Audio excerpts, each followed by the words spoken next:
Hi, we're here with Faith. Faith, welcome back to Bachelor Happy Hour. How are you? Good to see you all. So good to see you. You too.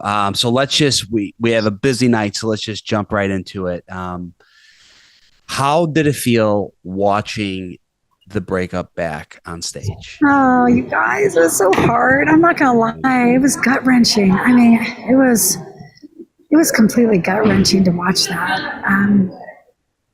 Lots of feelings, of course, and I mean, it made me terrified to think of coming here and doing the interviews and seeing Gerry for the first time after just, gut wrenching, pouring my eyes out. It's strange, isn't it? How you can have such deep feelings. I mean, you guys lived it, so you know how you have such deep feelings in such a short time, and how does that even happen? And it's crazy, but it's so real and so emotional and hard to get through, so. It is. It's a lot. What were you most nervous for going into this evening, and what were you most looking forward to?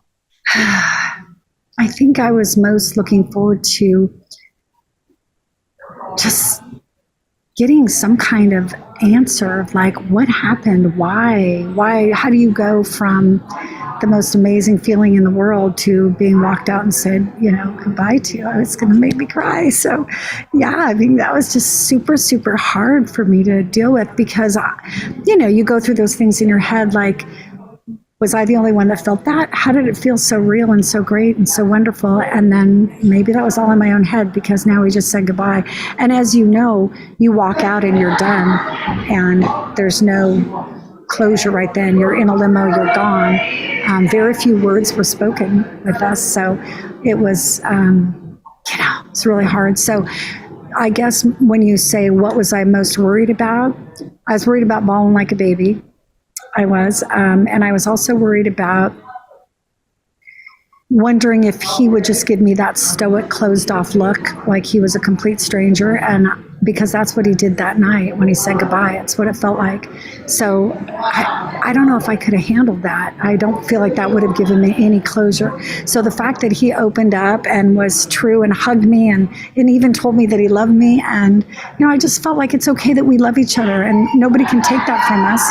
And it's okay to move through our lives individually now, moving forward, but just knowing that we had something really special, and that's a beautiful thing, and it's okay. Wow. Yeah. See, I'm like the opposite. If that was me, I would have want him to come out and been like closed off and stoic. Really? So I could have been like, Really? yeah, because then I would have put up my wall and I would have been like, you know what? Fuck you. But well, let's just say I think Faith's strategy is a lot healthier than what you just said, Joe. Yes. And the thing is though, because then that wall goes up and then that serves you not well, right? And it doesn't serve us to put our walls up. It might feel better in the moment, but it doesn't really serve us. So then we go through life numb and we stop feeling, which is what I've done for so many years. So for me, it's like, I want to keep my walls down. I would have never been able to feel that love from Gerry had I had those walls up. So I think it's really all we have, right? It's really important to stay present and to be open to that. Yeah. I think so. When you came out tonight, a lot of the women were cheering and saying, Faith, we love you. I love you. How did that feel, kind of having that support from that group of women? I've always said this because as a radio person, you're out in the public a lot. The audience that I talk to on the radio, like when they're listening on your podcast, I've always felt like they give you this unconditional love that is such a good feeling. And if like I'm so myself on the radio too, and to have them love me in spite of myself, and here I am bawling like a baby or not always looking my best or just being who I am, and they love you anyway. And tonight when I got to reconnect with all the gals, and then all the people from the audience came up, and such love and support that, oh my gosh, like that's what makes the world feel worth living, what life is living, because it's just such a beautiful thing when people that have never even met you are willing to just embrace you and love you. And it felt so good. I think had I been able to hug all those people before I sat there tonight with Jesse and Gerry, I would have felt less scared, you know. But, yeah, I feel like the support, like really in the room, helps a very nerve-wracking experience. We had the pleasure of meeting some of your family and friends at hometowns. How are your sons and your family and your friends feeling about all of this now? You know, I think they're really, like me, glad for the journey. I think that they realize we've all learned a lot and we've all been through a lot.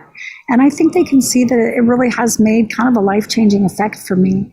It's made a difference in my life. I feel like I can be more present, and I've done a lot of crying, so they've had to listen to that, and they've kind of gone through it with me because they fell in love with Gerry a little bit too. So it's hard on them. I think they really want to see me find love and be happy in my life, and I think moving forward, that's something we'll look forward to, hopefully.